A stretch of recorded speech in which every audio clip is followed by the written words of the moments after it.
প্রশাসনকে বলবো, আমি প্রশাসন ভাইদেরকে বলবো, লেভেল প্লেইং ফিল্ডের জন্য কোনো অবস্থাতেই যাদের বিরুদ্ধে ওয়ারেন্ট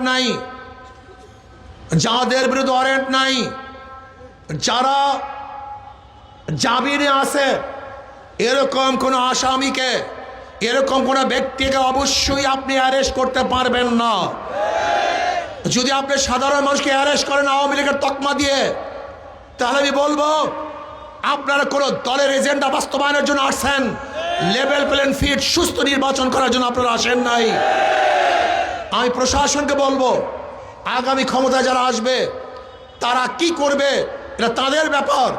আপনি মাত্র কয়েকটা দিন আছেন, এই মুহূর্তে যারা দোষী না, নির্দোষ, যে দলই করুক না কেন, কোনো অবস্থাতেই তাদেরকে অ্যারেস্ট করা যাবে না, হয়রানি করা যাবে না।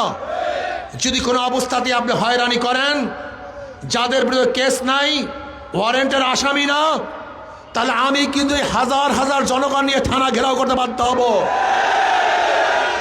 আমি নির্বাচনে করব কি করব না, এই ডিসিশন নিতে বাধ্য হব। আমি চাই সমস্ত মানুষ ভয় ভীতির ঊর্ধ্বে থেকে সুন্দর এক পরিবেশে তারা ভোট অধিকার প্রয়োগ করবে, এইটা আমার প্রশাসনের দাবি। এবং আমার সাংবাদিক বন্ধুদেরকে বলবো, একটা সুন্দর নির্বাচন উপহার দেওয়ার জন্য আপনারা সব সেন্টারে যাবেন। ইসি যে বলেছিল যে মোবাইল নিয়ে ঢুকতে পারবে না, আজকে সেই আইন রহিত করেছে। এখন সবাই মোবাইল নিয়ে ঢুকতে পারবেন। কোনো জায়গায় গ্যাঞ্জাম হওয়ার সাথে সাথে ভিডিও ছবি সহ প্রকাশ করে দিবেন এবং বলবেন এই দেশে নির্বাচন কি অবস্থা তোমরা নিচে স্পষ্ট দেখো। আমরা চাই কেউ কোনো অবস্থাতেই সেন্টার দখলের চেষ্টা করবেন না। আমার মা বোনদেরকে বলবো, ফজরের পরই সবাই ভোটার কেন্দ্রে চলে যাবেন। জুতা এমন জুতা পরিধান করবেন যেন খুলতে দেরি না হয়। কেউ যদি ভোট ডাকাতি করতে আসে তাহলে দুই হাতে দুই জুতা দিয়া গালের মধ্যে ভোট দিয়া দেবে ইনশাআল্লাহ। আর একটা কথা মনে রাখতে চাই, তোমাদের শরীরে রক্ত আছে, ওই ডাকাতদের শরীরে রক্ত আছে, ওই ডাকাতদেরও সাহস আছে, তোমাদেরও সাহস আছে।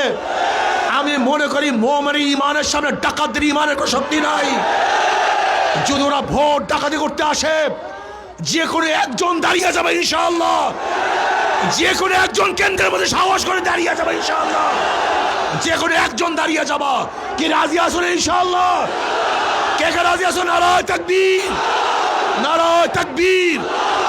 একজন দাঁড়িয়ে যাবে, একজন তোমাকে মেরে ফেলুক, তোমাকে যদি কিচ্ছু করে, তোমাকে অ্যাসাল্ট করে, আহত করে, আল্লাহ না করুক তুমি যদি শহীদ হয়ে যাও, আমি সবার সামনে ওয়াদা করতেছি তোমার পরিবারের জিম্মা আমি নেব ইনশাআল্লাহ। তোমার পরিবারের জিম্মা আমি নেব ইনশাআল্লাহ। তোমার সন্তান, তোমার স্ত্রীর জিম্মা আমি নেব। শহীদ হয়ে যাবা, কিন্তু কোনো অবস্থাতেই কোনো টাকারদেরকে ভোট কেন্দ্র ছাড়া যাবে না ইনশাআল্লাহ। আল্লাহ আমাকে এবং আমাদের সবাই কবুল করে নেন। আশা করা যায় বাকেরগঞ্জের মানুষ এবার জাগ্রত হয়েছে, ইনশাআল্লাহ বাকেরগঞ্জ বিপুল ভোটে হাত পাখা বিজয় হবে ইনশাআল্লাহ। আর আমি আর একটা কথা বলে শেষ করব, আমার প্রতিপক্ষ যেই ভাইরা আছেন, খাস করে মিথ্যা কথা বলবেন না, মিথ্যা কথা বলবেন না। মিথ্যা বলায় আমাদের জামাতি ভাইরা মনে হয় বিশ্ব চ্যাম্পিয়ন হয়েছে এখন বর্তমানে। ইয়া তো মিথ্যা কোনো মানুষ বলতে পারে আমার জানা নাই। আল্লাহ আমাদের সবাইকে মিথ্যার থেকে হেফাজত করেন। আল্লাহ আমাদের সবাইকে হাত পাকা প্রতীকে ভোট দিয়ে ইসলামকে বিজয় করার, দেশকে বিজয় করার, মানবতার বিজয় করার তৌফিক দান করেন ইনশাআল্লাহ। আমরা বিজয় হব ইনশাআল্লাহ। আসসালামু আলাইকুম।